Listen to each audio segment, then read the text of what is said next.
station, we're here for you. Friendly companion wherever you are. Giving the latest news and playing the best music that you love. More than 100 stations nationwide, broadcasting live. We are the biggest FM radio network. Radio Natin. Your favorite radio. Reaching the entire archipelago. Radio Natin. Your favorite radio.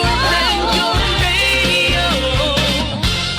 Radio Natin. Your favorite radio. Reaching the entire archipelago. Radio Natin. Your favorite radio. Radio Natin.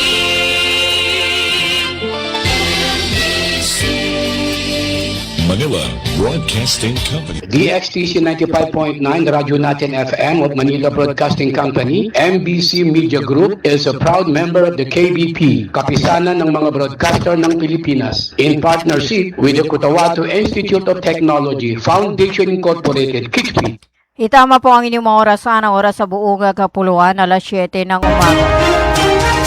Sa inyo na ang mga balitang iahati ng Radyo Natin Balita. Mga maiinit, nagbabagat, makabuluhang mga balita sa Radyo Natin Balita.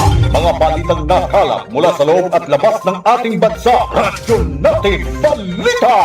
Ito lamang sa himpilang DXTC 95.9 Radyo Natin FM, Cotabato City. Radyo Natin Balita. Di magkaka.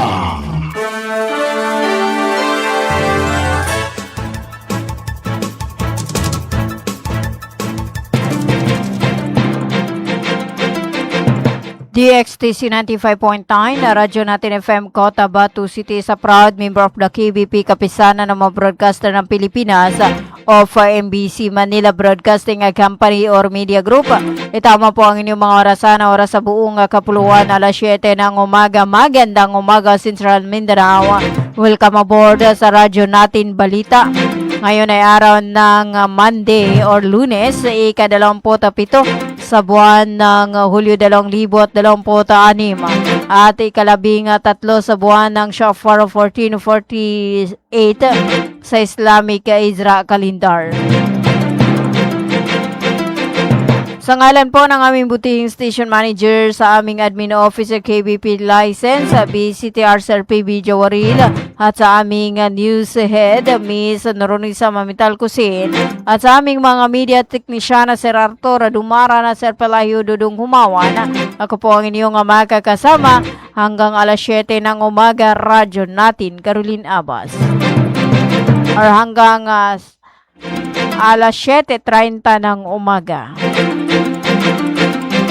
2 minuto makalipas ang alas 7 ng umaga at ang oras na natin sa inyo ng Cotabato Institute of Technology Foundation Incorporated at ng Al Rais Ventures Corporation sa pamahala ni Manager Abidin E. Ali at ng Green Pharmacy para sa mga preskong gamot. Hanapin lamang ang Green Pharmacy na makikita sa tapat lamang ng People's Palace in Suat Avenue, Cotabato City.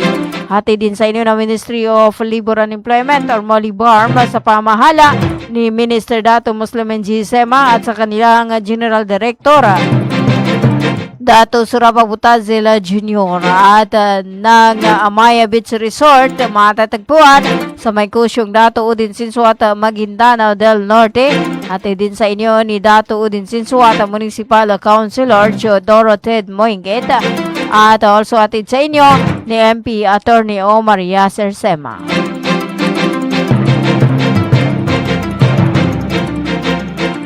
Tatlong minuto makalipas ang alas 7 ng umaga, kayo pa rin ay patuloy na nakikinig sa 95.9 na Radyo Natin FM Cotabato City. At bago natin dakuan ang ating mga balita, alamin muna natin ang lagay ng panahon.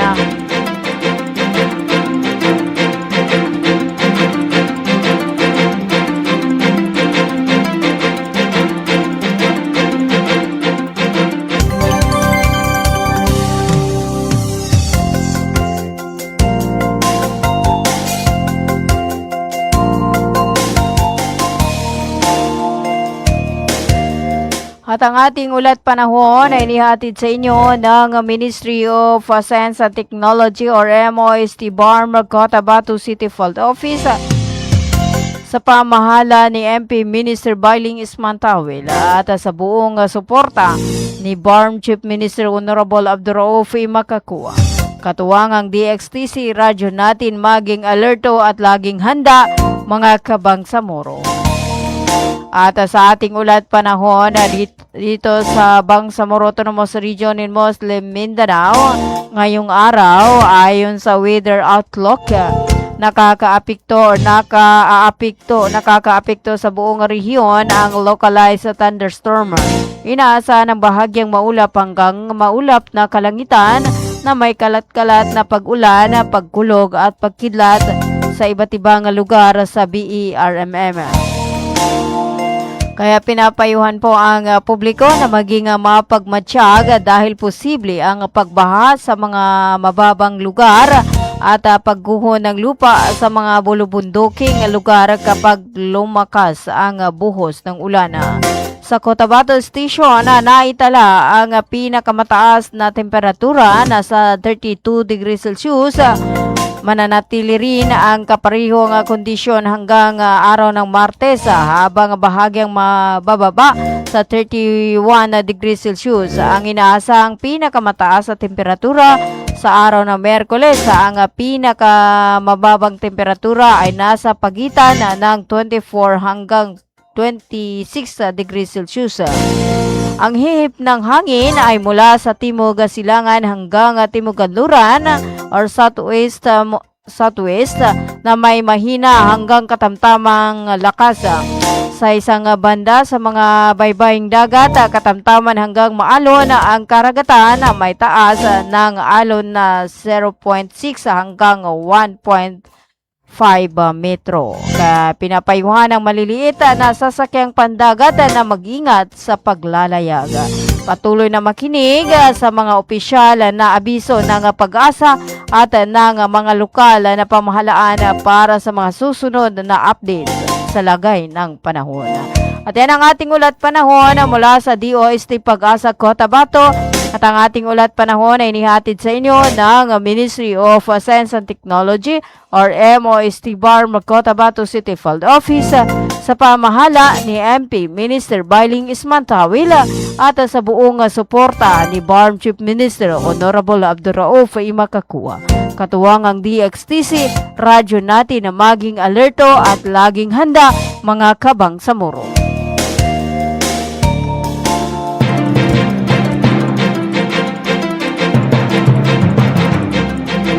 Itama po ang inyong mga orasan, ang oras sa buong kapuluan. 8 minuto makalipas ang alas 7 ng umaga at para sa ating pangunang balita, mahigit 600 opisyal ng mga barangay mula sa munisipalidad ng Sultan Mastura, Talitay, Mother Kabuntalan at Northern Kabuntalan sa Maguindanao del Norte ang formal na nanumpa bilang mga bagong membro ng Bangsamoro Federalista Party sa isinagawang mass outtaking sa Cotabato City noong araw ng Sabado.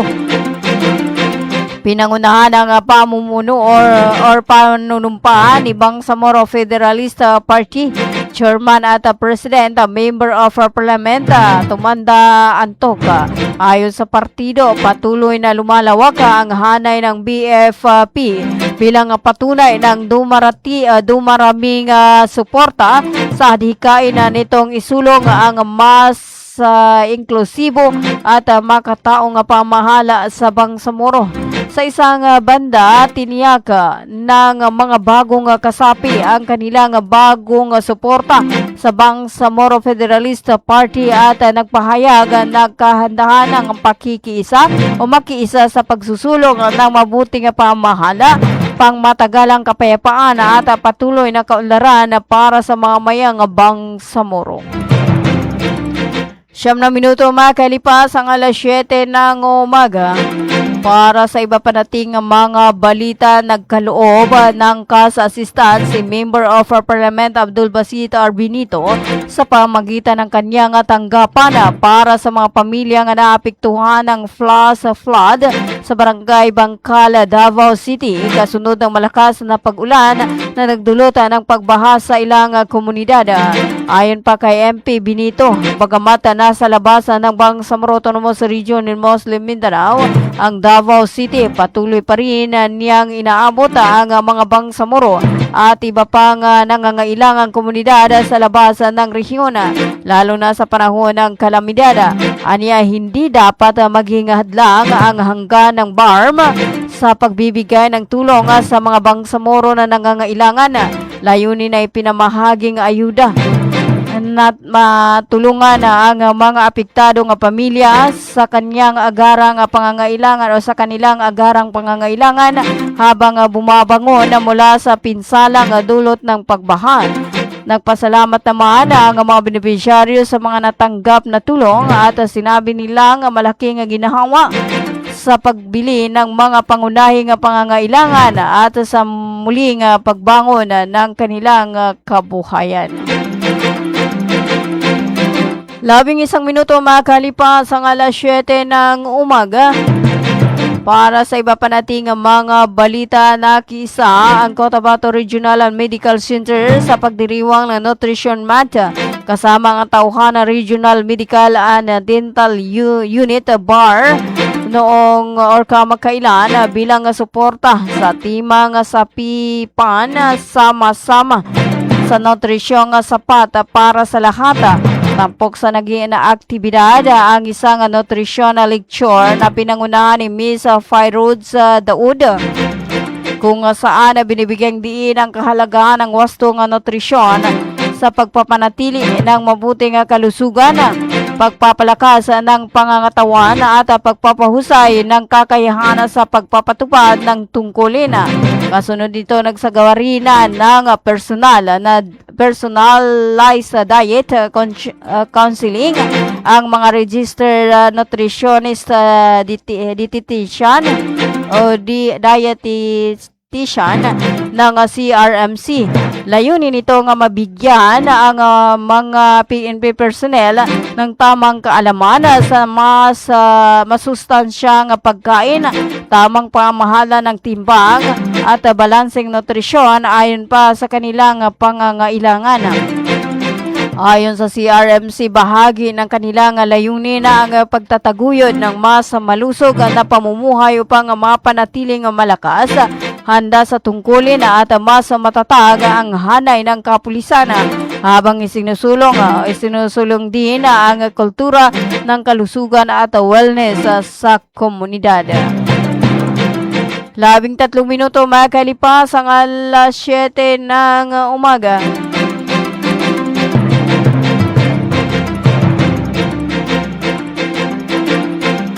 Para sa iba pa nating mga balita, i-deploy ang 28th Infantry Battalion ng 10th Infantry Division of Philippine Army sa lugar sa Bangsamoro Autonomous Region in Muslim Mindanao bilang karagdagang puwersa para matiyaga ang mapayapa at maayos na pagdaraos ng kauna-unahang BARM parliamentary election sa September 14. Ayon sa 10th Infantry Division Commander Major General Alvin Luzon, makikipag-ugnayan ng 28th Infantry Battalion sa Police Regional Office or PROBAR at sa 6th Infantry Division sa pagpapatupad ng election security operation sa ilalim ng pangangasiwa ng Commission on Election or COMELEC.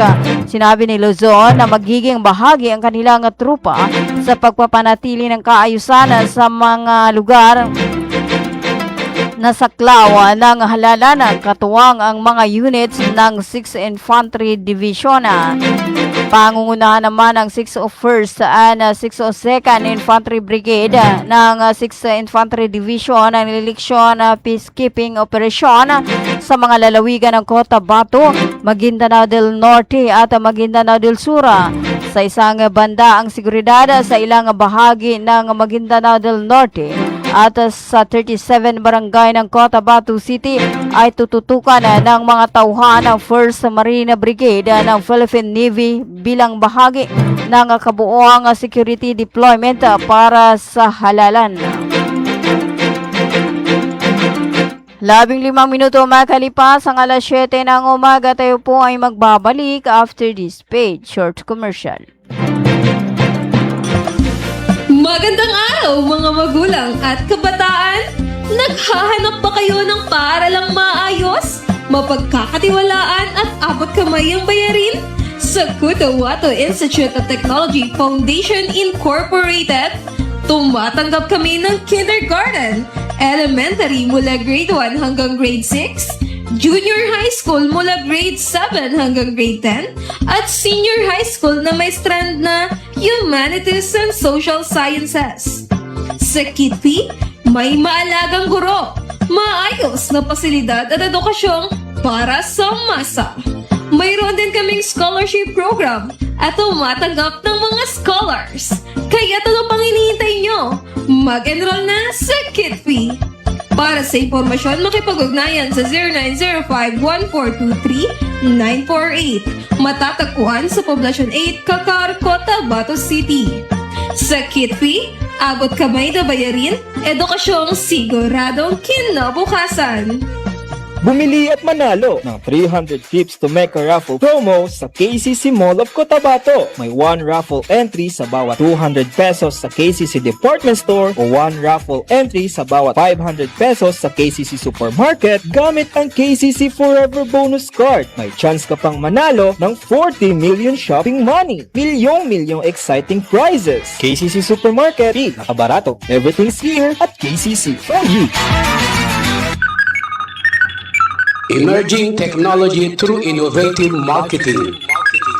Almia Digital Marketing Services. Your one-stop store of IT products and printing consumables and after-sales service. Available are printer, laptops, PC desktop, computer parts, and accessories. Vending machine, laminator, binding machine, tuner powder, tuner cartridge, drum kit, refill ink, eco solvent ink, pigment ink, sublimation ink, laminating film, photo paper, office and school supplies. Almia Digital Marketing Services, Cotabato City Branch, located along National Highway, Rosary Heights 1, Sinsuat Avenue, in front of Colan School, Cotabato City. Almia Digital Marketing Services, Sarip Agwak Branch, National Highway, Poblacion Sarip Agwak, Maguindanao del Sur. For your inquiries, you may text or call at cell phone number 0935-921-2261 or visit its Facebook page, Almia Computer Works. What are you waiting for? Grab yours! Bay, siya kapan? Why, Bapa? Nana ko din. Bapa. Bagi kaku sa walay na nakinog ko adan ini balita yani mana na pagsikap sa mata na narinyang ko ged kasaki na bahas ka pangile ko dia ko pagkabate sa Quran kadi ko gere sa mapya nakiugo na makele kupon sa mga laga ang mga manisan. Ano natabuan Bapa? Kaadin na katawang ko. Namba patalunong ka na mapiyay ka-check upin. Do kumpleto sila sa mga gamit sa ka-check up sa mata. Surlang Eye Care Clinic. Matunong kayo ito ba Bapa? Maya ba sa pagkambitya tanan na mapakayat daun kasaki kabawangan ko naman. Luka buanga sa Malaka na nagutsera sa Avenue Dusin Suat Avenue Cotabato City. Ala inshallah nanalmo ko na magudasukal nalmo ko kando makele ko pa. Mga pagalinami, mga pagkat nami, mabangili kano sa mapeka check-up nin sa mata, undo kompleto yung mga gamit nin, naangay kano sa Glang Eye Care Clinic, maton sa Balaka na Gutierrez Avenue, Dusin Suat Avenue, Cotabato City. Mapakaya tamawag kano sa cellphone number nila 0966-024-6066. Kano email ad nila glangacc@yahoo.com. Angay kano dun sa Glang Eye Care Clinic. Glang Eye Care Clinic.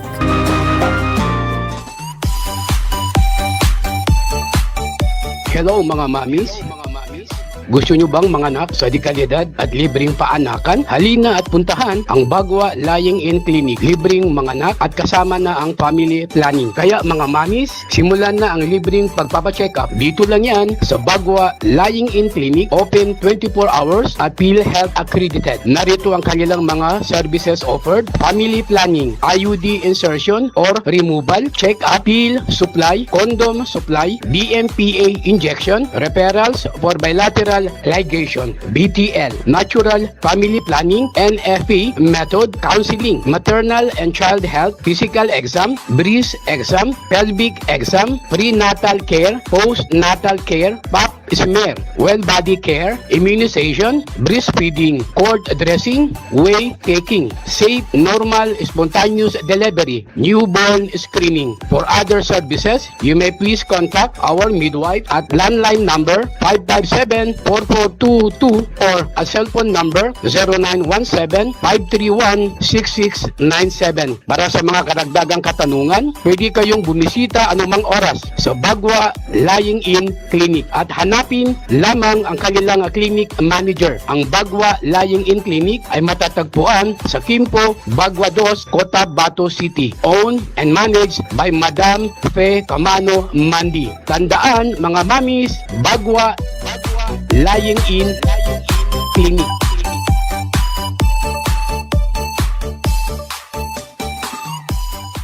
Libre po ang mga anak sa Bagwa Lying-in Clinic. Kinakailangan lamang po ang updated na PhilHealth. Maraming salamat. Inihahandog ng Ministry of Labor and Employment, BARMM, sa pamamagitan ng Bureau of Employment, Promotion and Welfare. Mole Job Portal Project na binuo para sa mga aplikanteng naghahanap ng trabaho at mga pribadong establishmento, kumpanya at recruitment agencies na nangangailangan ng mga trabahante. Libre. Madali. Ligtas gamitin para sa mga job seekers at employers. Narito ang iilan sa features at function ng online platform system na ito.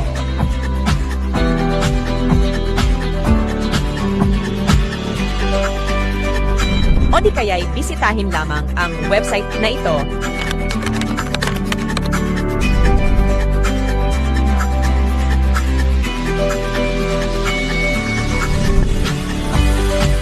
O maaari din i-scan ang QR code sa larawan. Para sa karagdagang impormasyon, bisitahin ang official website ng moleportal.h.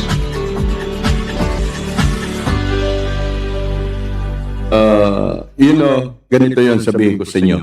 Makinig kayo. Binabati ko po kayo at inanyayahan na makinig dito lang sa himpilang DXTC 95.9 Radyo Natin FM, Cotabato City. Maraming salamat po. Sabihin ko sa inyo, di magaga. Itama po ang inyong orasan, oras sa buong kapuluan na 23 minuto makalipas ang alas 7 ng umaga. Kayo pa rin ay patuloy na nakikinig sa 95.9 na Radyo Natin FM Cotabato City. Para sa iba pa nating mga balita, nakiisa ang Bangsamoro Party or Bapa Party sa pagdiriwang ng kapistahan ni Senior Santiago Apostol. Noong ika-25 sa buwan ng Hulyo taong kasalukuyan bilang pakikiisa sa isang mahalagang okasyon ng pananampalataya at komunidad Sa naging mensahe ng partido, binibigyang diin ang mahabang karanasan ng Moro National Liberation Front or MNLF sa paglahok sa malaya at demokratikong halalan. Ayon pa sa pahayag, ilang ulit nang lumaban ang kanilang hanay sa patas na paraan sa kabila ng limitadong resources. Dala ng matatag na paninindigan para sa kapakanan ng Bangsamoro. Ipinunto rin na sa paglipas ng panahon ay nakaranas ang kanilang mga leader ng parehong tagumpay at pagkatalo sa halalan, ngunit nananatili ang kanilang paninindigan at pagpapatuloy sa pagsusulong ng kanilang mga layunin. Ayon pa sa partido, ang diwa ng pagiging revolusyonaryo ay ang patuloy na pagkilos at hindi pagsuko sa gitna ng mga hamon habang isinusulong ang kanilang adhikain para sa Bangsamoro sa mapayapang pamaraan at sa pakikiisa ng iba't ibang sektor ng lipunan.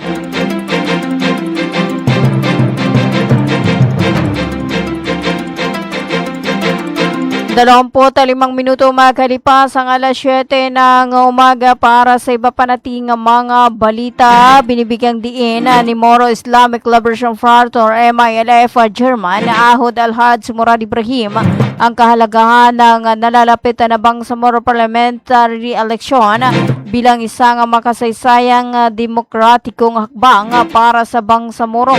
Sa pakikipag-usap sa mga kinatawan ng international media, sinabi ni Ibrahim na ipinapabatid niya ang mahabang pakikibaka at mga sakripisyo ng Bangsamoro sa pagkamit ng kapayapaan at karapatan sa sariling pagpapasya.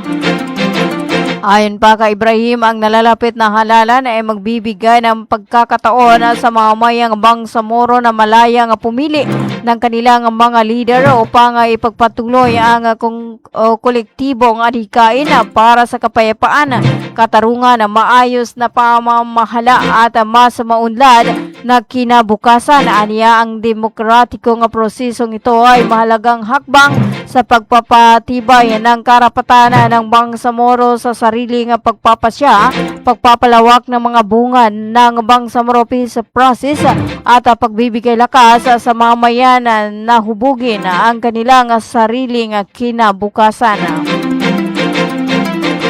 26 na minuto makalipas ang alas 7 ng umaga. Para sa iba pa nating mga balita, pinagtibay ng Bangsamoro Planning and Development Authority at ng Japan International Cooperation Agency or JICA ang kanilang patuloy na pakikipagtuwang sa pagsusulong ng mga prioridad na programa sa kaunlaran ng Bangsamoro sa isinagawang courtesy visit. Pinangunahan ni BPDE Director General Engineer Muhajirin T. Ali ang pagtanggap sa delegasyon ng JICA sa BPDE meeting room sa Bangsamoro Government Center. Sa nasabing pagbisita, ipinakilala ni JICA Senior Representative ID Soichiru sa Hashimoto Hidinori bilang kanyang magiging kahalili kasunod na pagtatapos ng kanyang panunungkulan sa Pilipinas.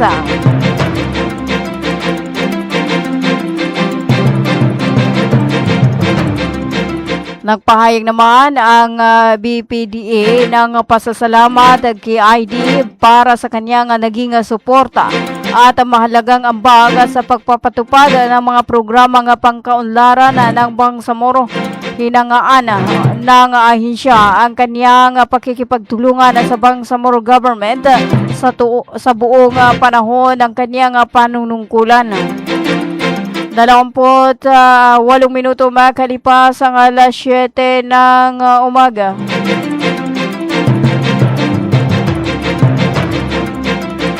Para sa iba pa nating mga balita, para sa mas tapat, maayos at maasahang serbisyo sa bawat pamilyang Bangsamoro, masusing sinuri ng Ministry of Social Services and Development ang mga panlooban nito nga sistema sa pamagitan ng Internal Audit Division na matagumpay na isinagawa ang malawakang baseline assessment of international control system sa Provincial Operation Office. 11 municipal operation offices at sa lahat ng nationally funded program sa buong probinsya ng Tawi-Tawi. Matapos nito pinagpatuloy ang assessment sa Basilan Coordinating Office at sa Zamboanga Satellite Office. Ang bikes ay may tuturingan na isang health check-up ng mga sistema at proseso ng ministry. Layunin nitong busisiin ang araw-araw na proseso at sistema ng pagtatrabaho sa mga opisina. Sa pamagitan nito, mas madaling makikita kung may mga control gaps o mga pagkukulangan sa sistema na pwedeng magiging sanhi ng delay sa serbisyo at agad na makakagawa ng mga paraan para sa mas mapabilis at mapaganda ang pag-abot ng tulong sa mga mamayan.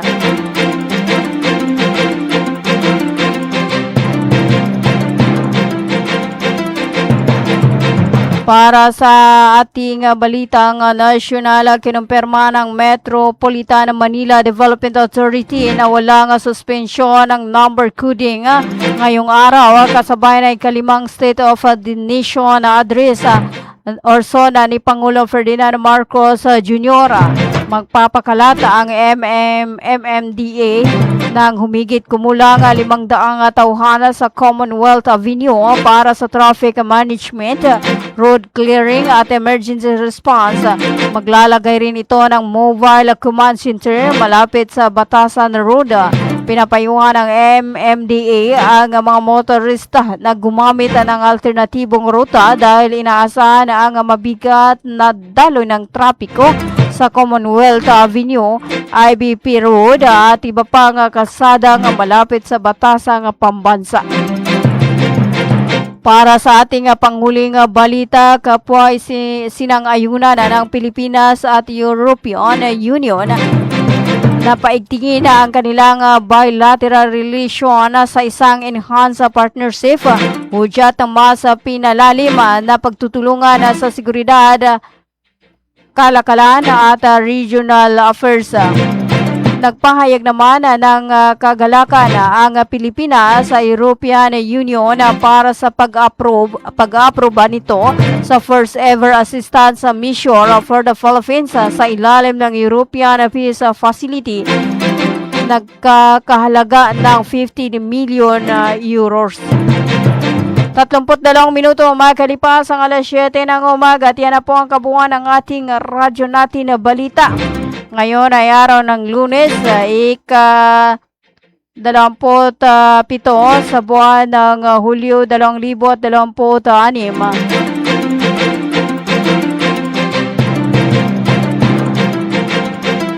At ika-13 sa buwan ng Shafar 1448 sa Islamic Hijra calendar. At bago ho tayo magpaalam, hello po kay Ma'am Simbay Adam. Hi, good morning Ma'am. Watching from Takurong City, Sukran. Idol, God bless you and I miss you. Hello po dyan sa may Takurong City. At hello to Norma sa Madalan. At hello to Ma'am Noron. Good morning, radyo natin. Balita. Ayan, hello po kay Ma'am Noron, ang aming news head. Ayan, maraming salamat po sa pagsama sa akin at sa ngalan po ng aming butihing station manager, sa aming admin officer, KBP license sa BCTR Sir PB Jawaril at sa aming news head, Miss Noronisa Mamital Kusin. Sa aming mga media teknisyana, Sir Arturo Dumara na Sir Pelahio Dudong Humawan. Ako po ang inyong anak kasama, radyo natin Caroline Abbas. Magandang umaga, Central Mindanao. Manatiling nakatutok sa 95.9 na radyo natin FM Cotabato City. Tuloy-tuloy sa pagbabalita, tuloy-tuloy sa serbisyo. Sama-sama tayo Pilipino at sama-sama tayo Bangsamoro. Ganito yun sabihin ko sa inyo. Makinig kayo.